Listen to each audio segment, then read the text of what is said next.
This season is going by fast. The trade deadline has passed. The pack made no moves, which hopefully proves Rodgers' targets will blast. Welcome to the Mishpo.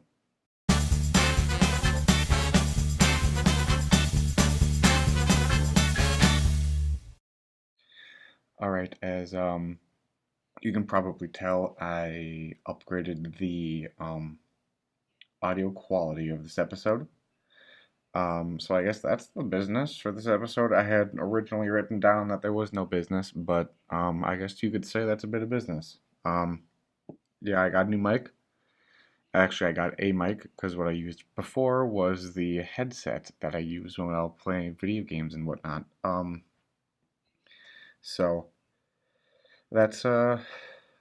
It's this is the first time I've ever bought like a microphone, so hopefully it works well. And yeah, so that is that. Let's get into this beer real quick. Oh yeah.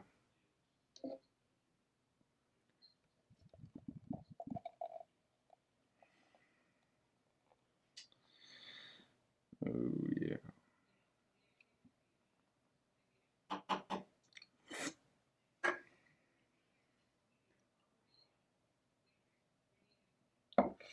All right. So, yeah. Um, let's get into a bit of a business, or sorry, we just did business. We'll get into the transactions then.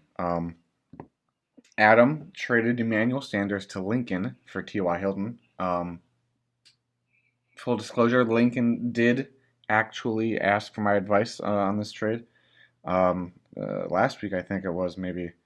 So I guess had not, I kind of told him, I gave him the advice to make this trade. I don't know if he would have made it without that advice, but he did. So you could probably guess if I was involved in this trade, I would probably prefer Sanders because I advised him to make the trade. Uh, Especially with Michael Thomas has been out, but he practiced today. I'm recording this Wednesday afternoon. Um, Michael Thomas practiced today, so when he comes back, obviously Emmanuel Sanders will drop down to be the number 2 wide receiver on the team. But with a quarterback like Drew Brees, you can still get a good amount of production that way. So. Both wideouts, personally, in my opinion, have been a bit disappointing this year, with Ty especially being disappointing over the last couple years. I think I saw a stat earlier in the year that ever since Andrew Luck retired, Ty hasn't gone over like 87 yards receiving or something like that. Um, which, for being a receiver as talented as him, supposedly, I guess maybe not, but that's not really what you want. So not super great for Ty. Um, but yeah, I say overall Lincoln won this trade, but I personally don't expect anything uh, uh, crazy in terms of production from either player for the rest of the season. And then the second trade, Adam traded T.Y. Hilton and Wayne Gallman to Derek for Jamal Williams. So I don't know if Adam was planning on flipping Ty right away after he made this trade, but he did. So for this week, though, this trade will definitely favor for Derek because Jamal Williams will not be playing. It seems if the game is on Thursday, but the 49ers, they had some positive COVID tests today, so they might postpone it to Sunday, which means there's a chance, I guess, I guess there's a chance Aaron Jones can play if it's, I guess, even tomorrow, Thursday, today, for when you're listening, maybe. But for Jamal as well, I guess A.J. Dillon potentially too, maybe. But after this week, Aaron Jones, even if he doesn't play this week, it's very likely he could play the upcoming weeks next week, which obviously would greatly reduce Jamal's usage. However, Gallman, if you take out the last 2 weeks of his season where he scored a touchdown in each of the games, putting him around 13 points each game or something like that. He did not surpass 4.5 points in any of those matchups prior to the ones prior to this. And throughout the season, Jamal Williams, he surpassed 4.5 points every time except for 2 games. And that's games that also were involving Aaron Jones. So I kind of already gave my thoughts on Ty. He, could get maybe 10 points a week, but I'm not really banking on him being a starter. In terms of fantasy, obviously he starts for the Colts at wide receiver, but overall, I'd say Adam won this trade. He's got, when I wrote this up, I didn't realize he had Aaron Jones on his team as well, so he's got that handcuff, I'd say. And I mean, Jamal Williams could be a viable start, depending on the matchup, I guess, even if Aaron Jones is in there. So, if it was me, I would have, I would say, and I guess I am me. I'm gonna say this trade in the long term will favor Adam. Next, for game recaps, this week was a very strange week. We had a lot of teams right around that 90 to 100 point mark. And this first matchup, Michael and me, is no different. It was looking, pretty promising for me right out of the gates. And then the 3 o'clock games hit, and I'm like, this doesn't look too good because he had Jimmy Garoppolo and George Kittle left in those two in that 3 o'clock game. And those guys can put up some serious numbers. However, very extremely unfortunate for Michael. Both of them left with injuries, and both of them are currently on the IR. So between the two of them, they scored 10 points, 9 points, something like that. So I kind of lucked out there. And the Eagles defense tried to make it, they definitely made it scary for me, getting that stupid scoop and score at the end of the game, or near the end of the game on, Sunday? Definitely was not a scoop and score. That guy was down for sure, but I was able to pull it out. Final score for this game was 98.86 to 94.06. Fairly close game. However, this next matchup, easily the closest matchup of the season. We've got the matchup between Adam and Caleb. This game, much like Michael and mine, also came down to that Sunday night game. It came down to Monday night, I believe. Man, this one was rough loss. I'm just going to jump right to it. The difference in points here is 0.12. And this is the second time this season, at least, that Caleb has lost a very, very, very close matchup. Final score for this one, Caleb 117.34 to 117.22. Caleb lost that one. So quite close. Next, another matchup where both teams scored in the 90s was T-Corn versus Macy. This one was, like I said, quite close as both teams scored in the 90s. It is not as close. It's about as close. I'd have to do some math to see if it's closer than Michael and mine, but definitely not closer than Adam and Caleb. Some solid performances from Herbert, 23.22. Not super great, but pretty solid. Keenan Allen got 21.7. That's a pretty nice stack for you there, T-Corn. And he had some pretty nice output too from other teams or other positions for you. On the other hand, some decent performances from Macy's guys. 20.7 from Julio, but in the end here, T-Corn beat Macy 97.22 to 93.34. The next matchup, the highest scoring matchup of the week, it is Lincoln versus Fiala. This game was of the matchups I've talked about so far, the least closest matchup. Yeah, I mean, Patrick Mahomes did Patrick Mahomes things. Alvin Kamara did Alvin Kamara things. And then there's DK, who last week not super great, but this week put up 40.1. Giving Lockett a run for his money in terms of high points. Obviously, no 50 points for there. But, you know, those receivers in Seattle really benefit from Russ cooking. On the other side, Gio Bernard did pretty well for Fiala, getting 22.8. And you got 16.1 from Jared Cook, and then 21 from the Steelers defense. But other than that, nothing too much super exciting. In the end, Lincoln beat Fiala 138.44 to 119.02, and Lincoln scored the highest points on the week. So congratulations, Lincoln. You won a beer. Speaking of beer, I'm going to take a quick sip of my beer. You know, I was a bit tired after work today, and I had to record this. So right now it's exactly 3 o'clock. It literally just turned as I looked at the clock. I got done at work at 2, so I kind of chilled on the couch for like an hour, 45 minutes.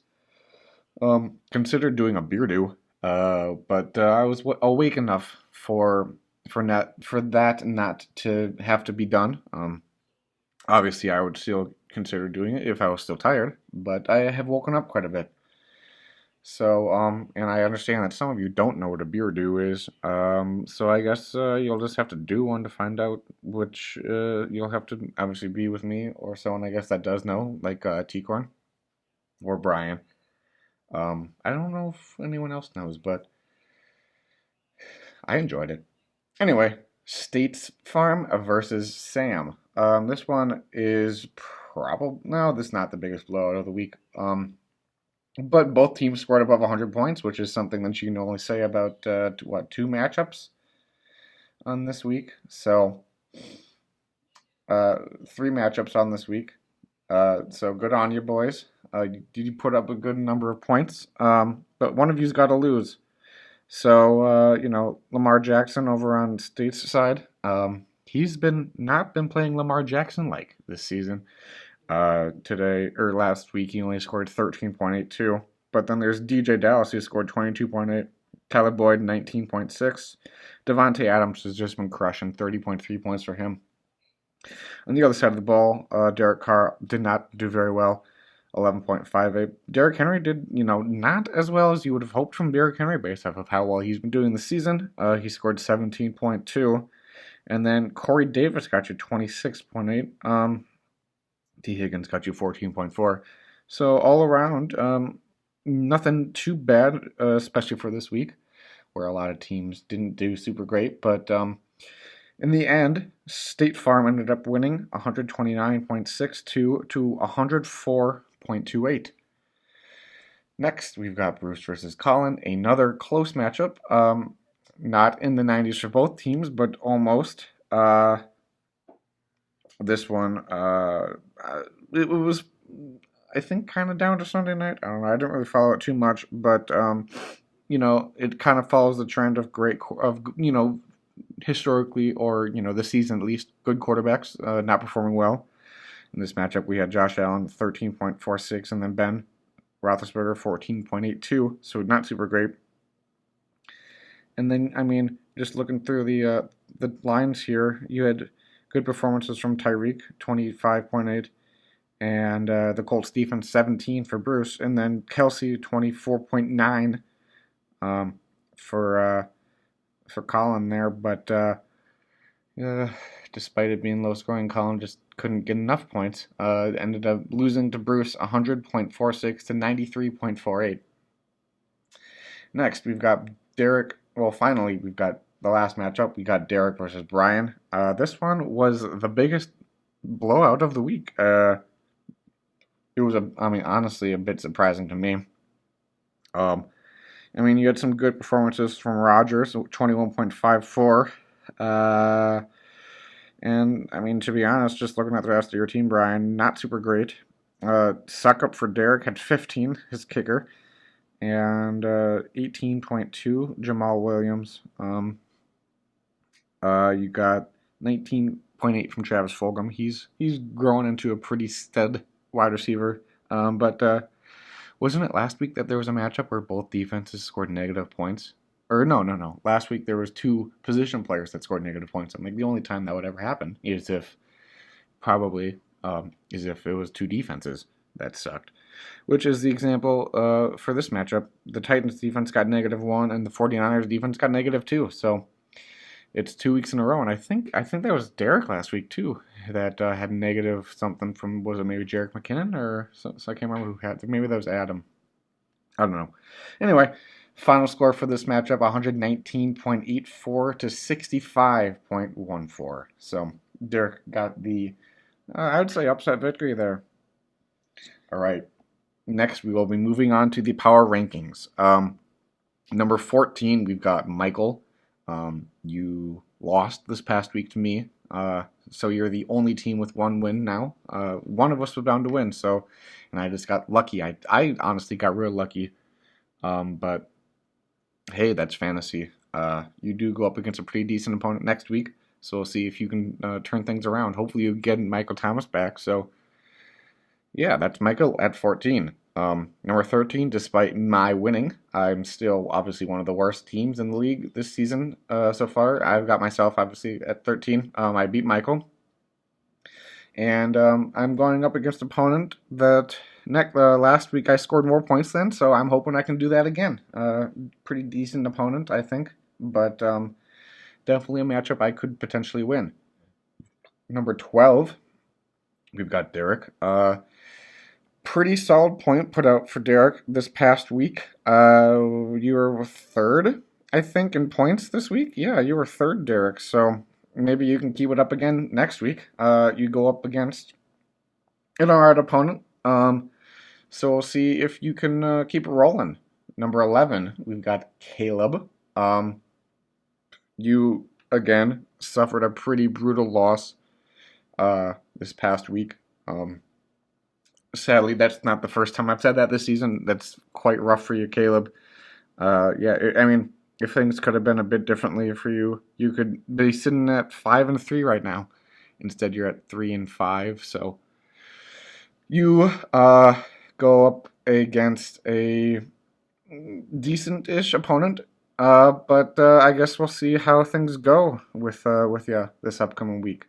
Number 10, we've got Sam.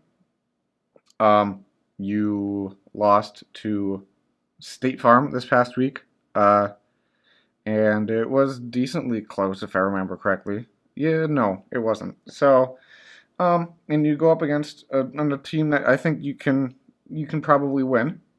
But it's fantasy, so I guess we'll see what happens. Number 9, we've got Macy. You had a close loss to T-Corn,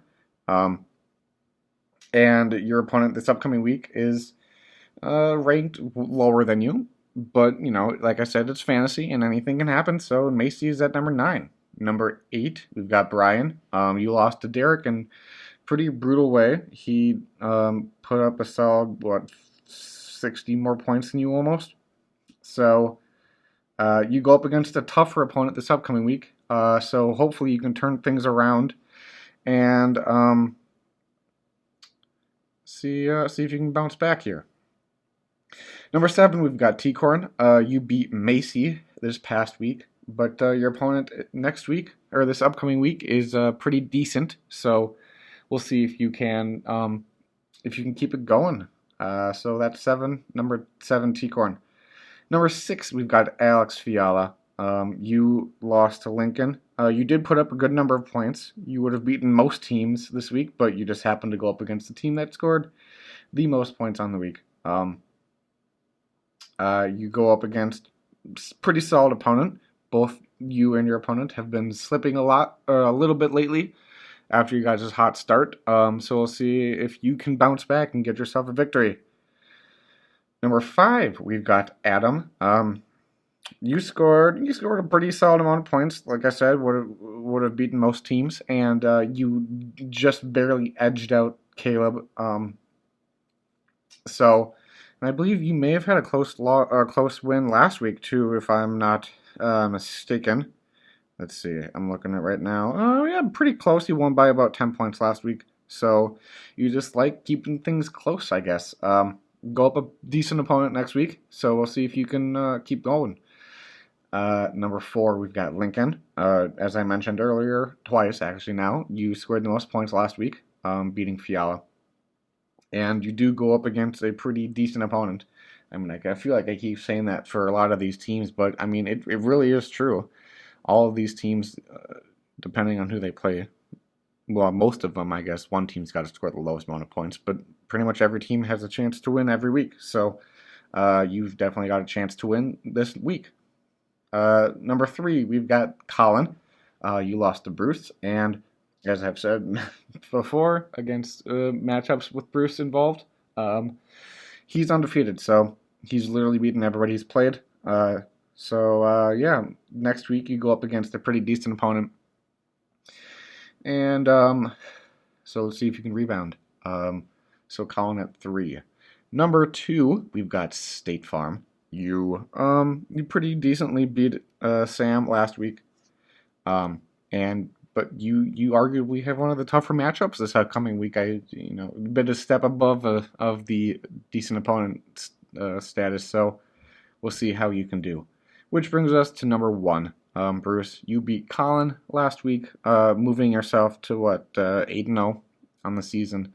So we'll see if you can keep that winning streak going against a very formidable opponent this upcoming week. So that is Bruce at number 1. Alrighty, now it's time to move on to this week's matchup preview. First up, we've got me versus Macy. Quick little note about this matchup. I literally, a couple minutes ago, as of recording of this, got alert that Matt Stafford has been placed on the COVID list. So that's real good for me, considering my other quarterback's on a bye. And Stafford had a pretty decent matchup this week. Not really sure what I'm going to do, but I shall go on. Which moves on to our key players. For me, I've got Josh Jacobs, who I really liked coming into the season. He's still the number 11 running back on the season, but he's not producing the way that I hoped he would. He's going up against the Chargers defense, who's pretty solid. Hopefully, he can produce for me, though, this week. Number 2 key player for myself is Jonathan Taylor, another running back that a couple weeks into the season, once he got the starting job, I really liked. So he is going up against a Baltimore defense who has been very good this whole season. So tough matchups for my running backs, but I'm thinking they can get the job done, hopefully. JT actually is also a bit banged up. So hopefully he can recover and come out there and perform for me. Macy, key players. We've got Rex Burkhead. He's been not doing super duper great this past couple weeks, with scores of 1.4, 7.7, and 4.1 respectively in the last 3 weeks.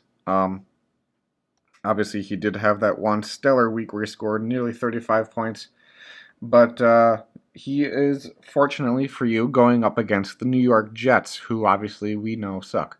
And that game is probably going to not be very close in terms of, the Patriots are probably going to handily win here, assumingly.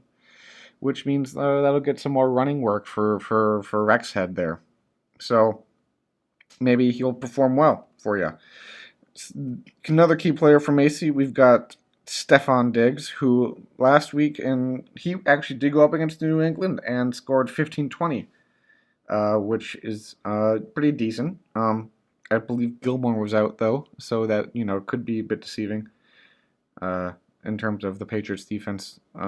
But he's going up against the Seattle Seahawks, and they, as much as they love scoring points, they also love giving points away. So he's poised to have a pretty solid game.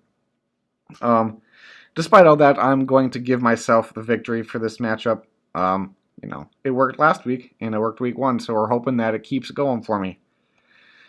Next matchup, we've got Michael versus Sam.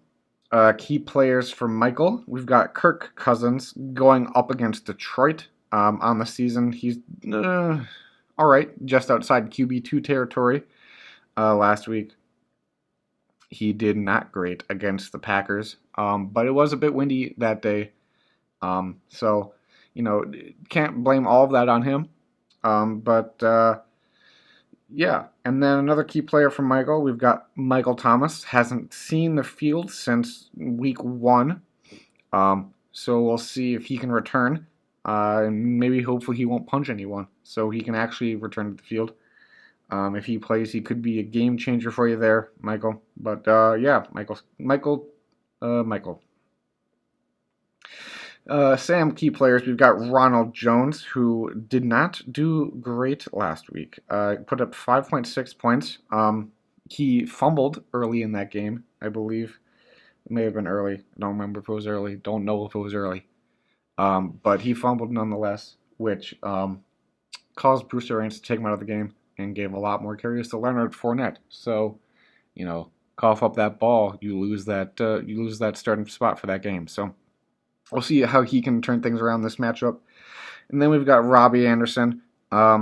He did, for how well he's been playing this season, not super great last week against the Falcons, who is a defense, as I mentioned before, will very happily give points up to the opponent. But yeah, he only scored 9.8 points against them. He goes up against the Chiefs this week, who is a bit better of a defense. So we'll see if he can turn things around for you. Matchup winner for this one is Michael for my pick. Next, we've got Caleb versus Derek. For key players here for Caleb, Drew Brees, who I think this season he's been not as great as you would have hoped, I'm sure. And last week he did pretty decent. Got 18.6. You're probably hoping for more, but it was a Chicago's Bear defense, and they've got a pretty good defense. Going against the Buccaneers this week on primetime Sunday night, they are a pretty solid defense as well. So we'll see if he can turn things around. Next key player for Caleb is Devin Singletary, who has been a bit disappointing this season. After ending the season last year, I thought pretty well. He did not do great last week against New England, 10.2, but it's not terrible considering how good their defense is. And this week he's got Seattle, who, as I mentioned before, likes to give up points. And so we'll see if he can be utilized and score some decent points for you in that matchup. Next, Derek. Key players here. First up, we've got Cam Newton. Last week, he bounced back a bit from his 2.82 the week prior, scoring 17.36. And as I mentioned before, he's got the New York Jets, who suck. So hopefully he can perform for you. And then another key player is Marvin Jones, who is possibly without his quarterback for this matchup in Stafford. But he's going up against the Vikings, who likes to give out those air yards. I think they actually like to give out all the types of yards, but I think air yards is their specialty. He scored twice last week, scoring 18.9, which I think is his season high. Let me just check here. Yeah, that's his season high he scored last week, so we'll see if he can at least come close to duplicating that for you this week. But for my winner here for this matchup, I've got Caleb as that winner. Next, we've got T-Corn versus Adam. Key player here for T-Corn, we've got Chase Edmonds, who is going up against a surprisingly good Miami Dolphins defense, just based off of how they were last year. They added some key pieces in the offseason, so they're much improved. And with Kenyon Drake now injured, he's going to be the lead back, so we'll see how well he can perform on his own. And then we've got TJ Hawkinson, another key player. He's been doing pretty well last couple weeks, scoring 16.9 and 13.5 in the last 2 weeks. And this week he's got Minnesota, who, as I've mentioned before, is not that great at containing the pass. So we'll see how well he can perform if he can keep his hot streak going. Then we've got Jerick McKinnon, key player for Adam. Decent last week, 13.9. And he's going up against the Packers this week, who is the worst team in terms of giving up run points in all of the NFL. The next closest, I believe, has played one more game than the Packers because the Packers had a bye, and the Packers are still worse in terms of total points. So as much as I love the Packers, obviously, as a Packer fan, I will openly admit their run defense sucks. And if you watched the game last week against the Vikings, that was very evident. Yeah, Jerick McKinnon is poised to have at least a decent game, if not a great game, against the Packers. Which brings us to another key player for Adam here, Michael Evans, who last week he scored 16.5, but had he not scored a touchdown in that matchup, that might have not been a great fantasy day for him. He's going up against the Saints, who they do have a pretty decent defense, and so we'll see how well he can perform. Especially now that AB is in town and they're going to try to get him some targets, so they spread the ball around a bit more. For this matchup, I've got my winner being T-Corn. Next matchup, we've got Fiala versus Brian. Key players here for Fiala.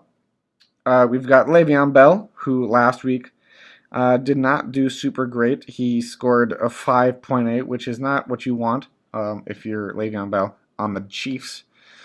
Going up against Carolina, who likes to give up points.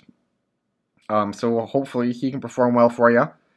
And then we've got Calvin Ridley, who I think he's actually a bit injured right now. He's questionable this week, going up against Denver.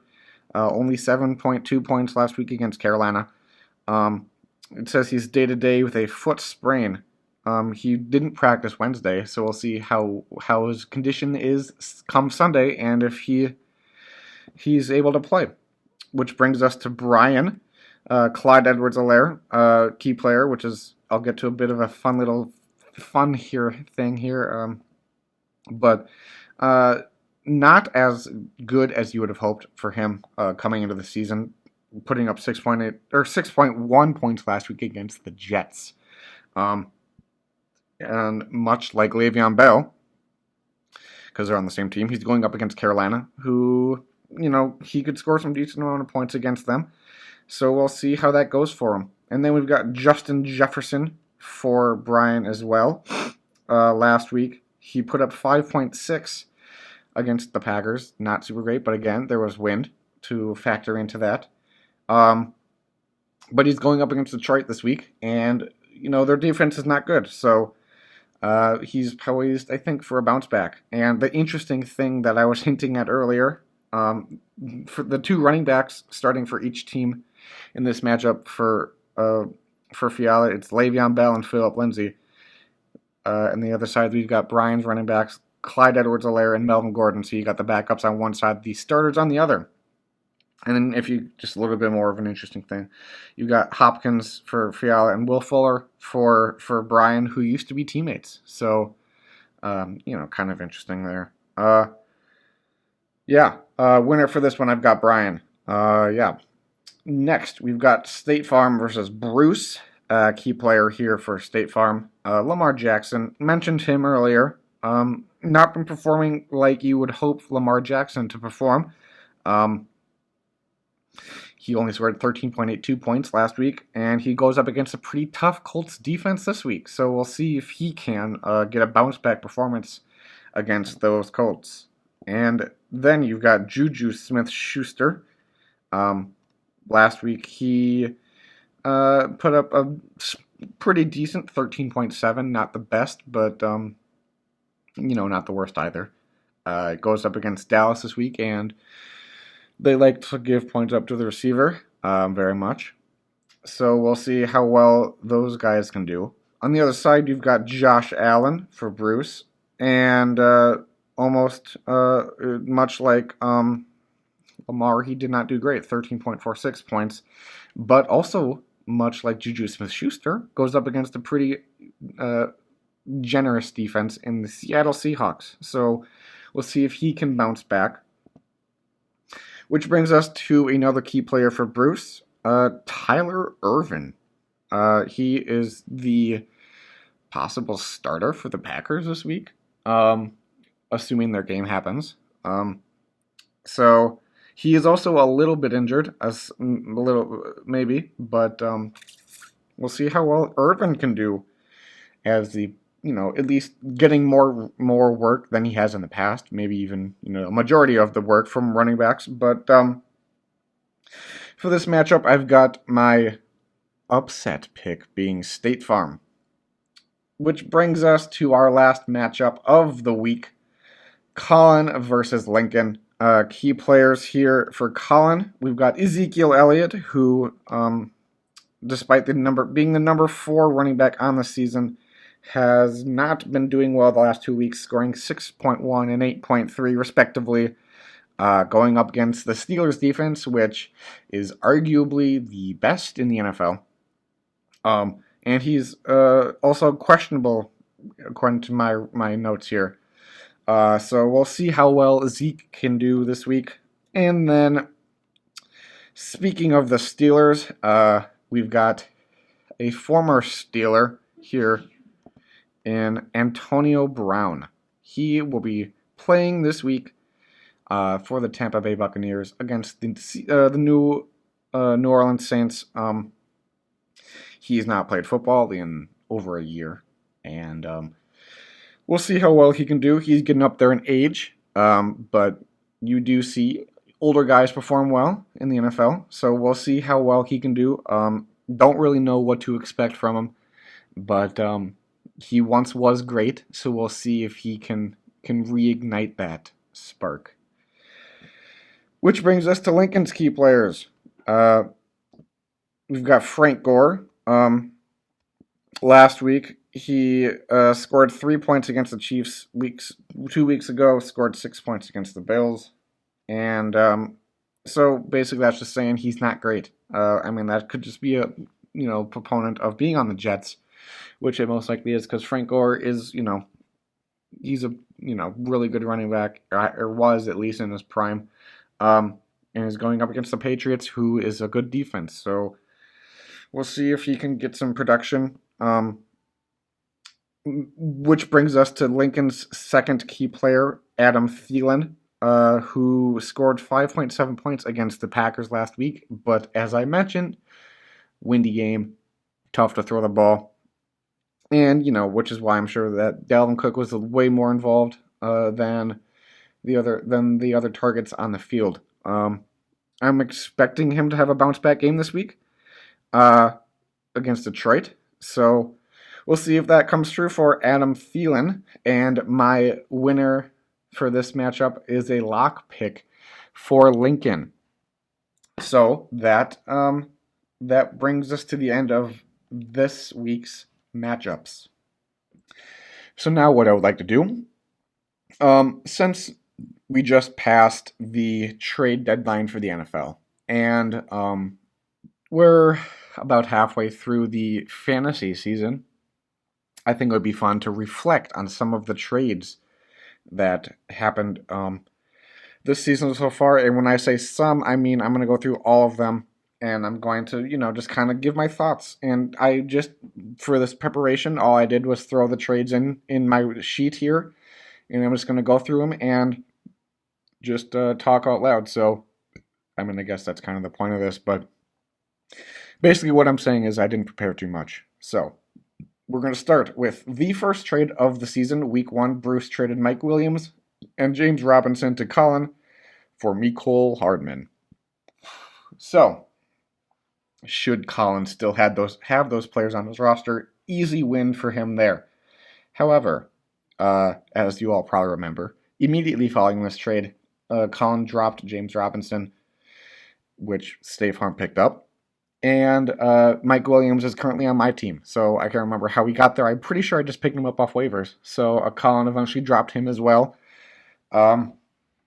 However, Mecole Hardman has also not been doing super great. I believe he was on waivers and then added to a team. Might be still on waivers now, but he's had some hot flashes this season so far. But I mean, this trade, I guess, is more or less of a wash.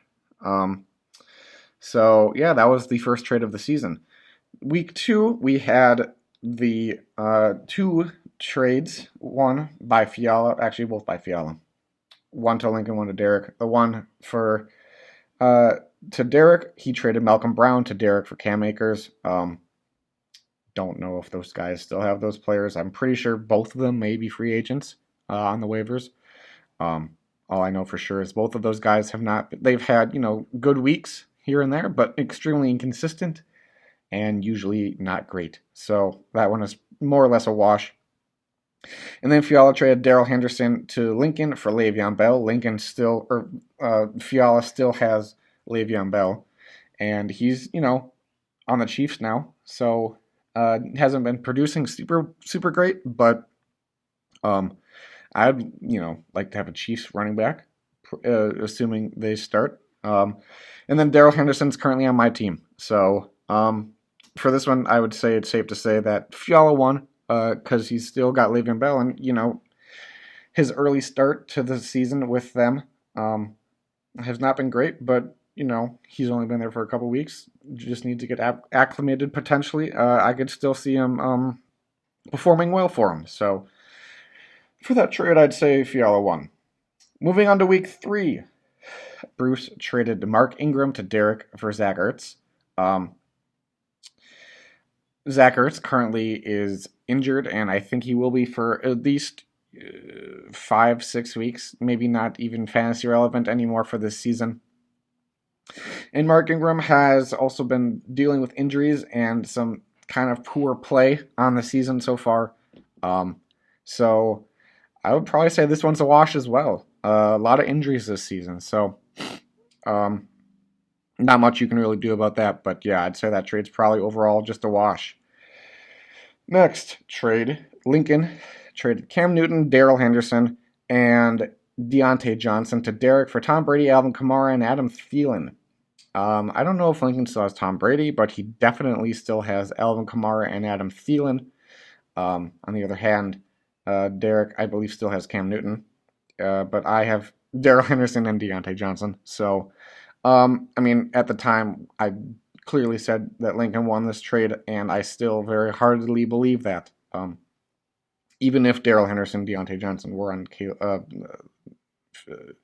Derek's team, I'd still probably say Lincoln won, but this trade easily goes to Lincoln. And the third trade of week 3, oh, look at that, how that works. We had one trade week 1, 2 trades week 2, 3 trades week 3. Third trade week 3, I traded Myles Gaston to Bruce for Chris Herndon. Chris Herndon has been nothing this season. It's probably just a component of being on the Jets, but at least Bruce got some decent usage out of Myles Gaskin. He is injured right now for about 3 weeks. But I would say Bruce definitely won this trade, and, I'm okay with that. You win some, you lose some, but yeah, good on you, Bruce, for getting that trade. So Bruce definitely won that trade. Next, we go to week 4. T-Corn traded Cortland Sutton to Lincoln for Saquon Barkley. Obviously, that was more of a joke trade, as both players are done for the season and were at the time, so obviously that one's a wash.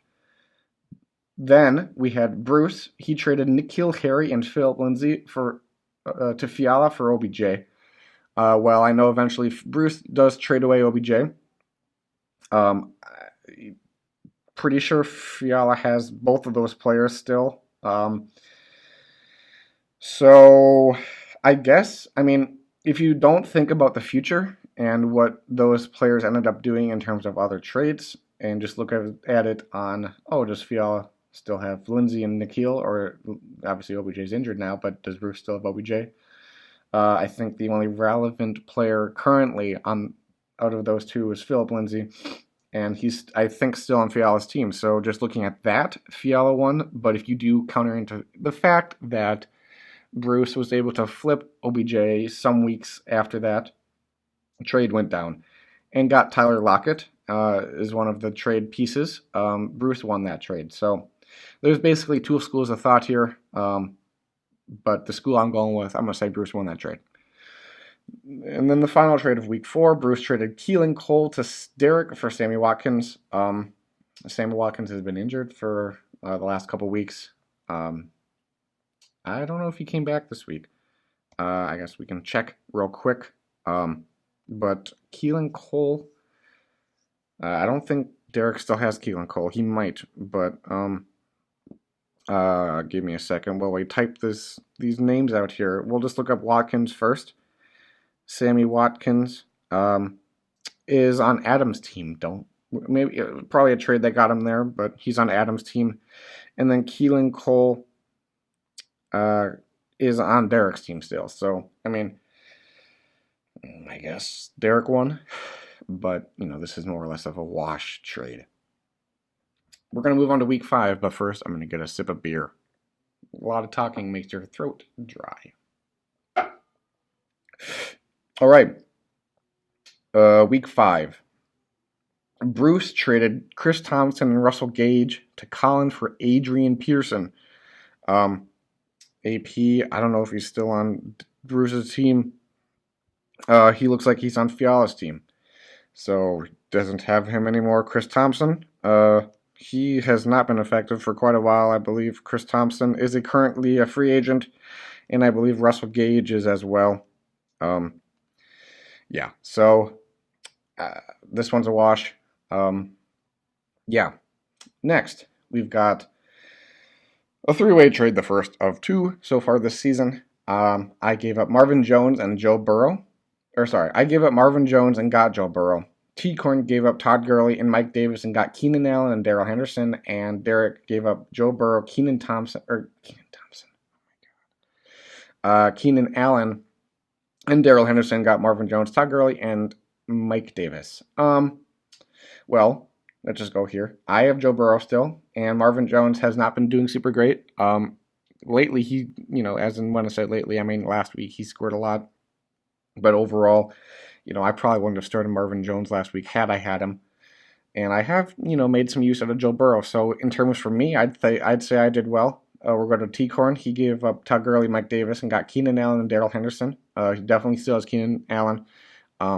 He's been doing pretty well for him. And then he used Darrell Henderson as trade material in a subsequent trade. And Mike Davis has not been doing super well. Todd Gurley, I believe, has been doing decently well.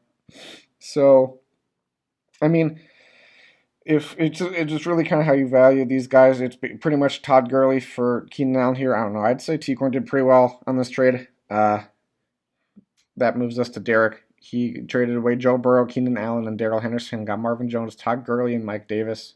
He still has Marvin Jones in his lineup currently. Todd Gurley does not have anymore. And I honestly think T-Corn might have Mike Davis again. Mike Davis. Nope, Derek still has Mike Davis, so. But, I mean, if it were me, I'd rather have Henderson, Keenan Allen, or Burrow.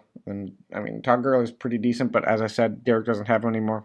I don't know, Derek did alright, I guess, but obviously I would prefer not to be on Derek's position for this trade, so. I'm not going to rank how well all of us did in this, but I'd say T-Corn and I definitely won, and I'm not sure about Derek. I don't think he won that trade. Moving on, I traded Marquez Valdez-Scantling and KJ Hamler to Derek for Zach Pascal. I don't have Zach Pascal anymore. He's a free agent. I don't remember. I'm pretty sure I just dropped him. I don't remember. But I don't have Zach Pascal. I remember I made this trade because I wanted to clear up roster spots. KJ Hamler, also a free agent. And I'm pretty sure Marquez Valdez-Scantling. Oh, yeah, he's also a free agent. So this trade's just a wash. All these guys are free agents now. So not a very exciting trade for that. Week 6, I traded Chase Claypool and Dearness Johnson to Derek for Deontay Johnson. Well, Dearness Johnson is a free agent, I believe. Yep, he is a free agent. And I have both Claypool and Deontay. There was a subsequent trade that got me Chase Claypool. But I mean, just looking at that, I definitely won that, I'd say. Um, Next, Adam traded Tyler Lockett and Evan Engram to Bruce for OBJ and Robert Tonyan. Setting this tight ends aside for a quick second here, OBJ is currently out for the rest of the season, which I think makes it pretty obvious that Bruce won this trade having Tyler Lockett. And then if you just go tight ends, you know, I like Tonyan, but I mean I'm a Packers fan, and Evan Engram, he's been a bit inconsistent. I mean I guess so has Tonyan, but I don't know. If I had to pick one of these two tight ends, the passing offense I'd say is better for the Packers than the Giants. So I'd rather have Tonyan. So yeah, it was pretty shitty that OBJ tore his ACL. I believe it was the next week following this trade, and then also Tyler Lockett scored 50 points. So Bruce won this trade, more or less because of injuries, but you know I would rather have, but if they were both healthy, I'd definitely rather have Lockett and Engram than OBJ and Tonyan, but that's just me. Which moves us on to week 7, which there were no trades. So that moves us on to week 8. Derek traded Brandon Cooks and Todd Gurley to State Farm for Hunter Henry and Antonio Gibson. I believe Derek still has Hunter Henry. Yeah. But he does not have Antonio Gibson. And Todd Gurley and Brandon Cooks, they're pretty decent. So I'd say State Farm won this trade. Then we've got this nonsense of Teddy Bridgewater being traded to Sam for Derek Carr going to Derek. They obviously reversed that trade after the games, and I've already covered this. That trade is a wash. And yeah. And then we've got another three-way trade. It was T-Corn, me, and Derek again. I traded away Miles Sanders, Michael Gallup, and a 12th round pick for next year in exchange for Darrell Henderson, Chase Claypool, and T-Corn's 7th round pick for next year. T-Corn traded away Rob Gronkowski, Darrell Henderson, and a 7th round pick for next year in exchange for Antonio Gibson and Derek's 5th round pick for next year. And Derek traded away Chase Claypool, Antonio Gibson, and a 5th round pick for next year for Rob Gronkowski, Michael Gallup, and Miles Sanders, and my 12th round pick for next year. This is a fairly recent trade, so it's pretty much the same as what it was when I first covered it back in week 8. So I'm not going to really go too much into it again, but I'd say that both teams, or all three teams involved, benefit in some way. Obviously, it kind of depends on, if Miles Sanders gets healthy and plays well the rest of the season. But the players I got were Claypool and Henderson, who are both guys I could definitely start. And I mean, Henderson's on a bye this week, but I believe currently I have Claypool in my lineup. And then T-Corn, obviously Antonio Gibson was on a bye last week, but I believe he's in his lineup for this week. And then, Gronk has been playing well. He probably started for Derek since he got him. And then you got Michael Gallup, who did well last week. I don't know if Derek started him. I think he did. And then obviously Miles Sanders, who is injured still. And then there's the picks involved. Derek got a 12th for a 5th, which obviously is not great. Good. That's a good pick, but we got Miles Sanders out of it. So, and then T-Corn traded away a 7th for a 5th, which obviously is an upgrade. And then I traded away T-Corn traded away 7th for a 5th, and then I traded away a 12th for a 7th. So both of us upgraded in terms of picks. I don't know. It pretty much stays the same. And then we're back to week 9. So the Emmanuel Sanders to Lincoln for TY. That one's more or less, I guess, a wash. And then TY Hilton and Wayne Gallman to Derek for Jamal. I'd said that favored Derek, or long-term Adam, but, this week for sure Derek. So those were the trades so far this season. And just before we finish up here, I would just like to, go by trades by managers, just to have a little bit of a fun thing here at the end. So 0 trades have so far been made by Brian, Macy, Caleb, Sam, and Michael. State Farm made 1. Colin has made 2. T-Corn has made 3, as well as Fiala and Adam. Lincoln has made 4 trades. I made 5. Bruce has made 7 trades, and the obviously team with the most trades so far this season is Derek with 10. Trade deadline is, I believe, week 13 for us. I'm sure there will be some more trades before the season ends, but I think it's just interesting looking back at all the trades that have happened so far, and it's quite a bit actually that are more or less washes just based off of teams not having those players anymore, or both players, or the players being involved in the trades kind of suck or whatever. But yeah, I guess that'll bring us to the end of the episode. No one has really given me much feedback when it comes to the episodes here. It's whatever, but I'm just gonna keep doing this way, obviously, for the next couple weeks here. But yeah, that'll bring us to the end. So, with that, thank you, and thank you.